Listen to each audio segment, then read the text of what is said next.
सावन के बूंदा माँ तोर माया झरे रे, मोर सुना दिला धीरे धीरे भरे रे। करिया बादल छाए गगन माँ चारू ओर, तोर संग भींजे बर तड़पे तड़पे मोर जो। रिमझिम बरसे पानी महके धान के खेत, तोर नाव जपे मोर मन दिन होवे अरति हाले। बिजली चमके ऐसने चमके तोर मुस्कान, तोर संग बिताए बर तरसे तरसे तरसे मोर परान। आ जाना संगी मोर सावन आगे रे, माया के गीत ना वाले गागे रे।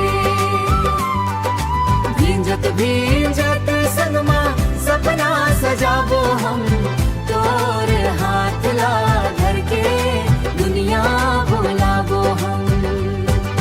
नदिया किनारे बैठ के तोर संग गोठियाबो, सावन के हर बूंद माँ तोर ना लिखाबो। मोरे अखिया के सपना तोरे अखिया माँ बसाए, जन्म जन्म के मायाला दुनिया भर माँ गवाए। सावन के बूंदा माँ तोर माया झरे रे, मोर सुना दिला धीरे धीरे भरे रे।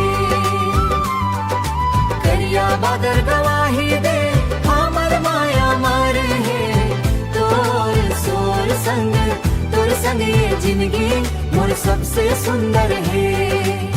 तोर संग ये जिंदगी मोर सबसे सुंदर है, सबसे सुंदर है। तोर संग ये जिंदगी मोर सबसे सुंदर है। सावन के बूंदा माँ तोर माया झरे रे, मोर सुना दिला धीरे धीरे भरे रे। करिया बादल छाए गगन माँ चारू ओर, तोर संग भींजे बर तड़पे तड़पे मोर जो। रिमझिम बरसे पानी महके धान के खेत, तोर नाव जपे मोर मन दिन होवे अरति हाले। बिजली चमके ऐसने चमके तोर मुस्कान, तोर संग बिताए बर तरसे तरसे तरसे मोर परान। आ जाना संग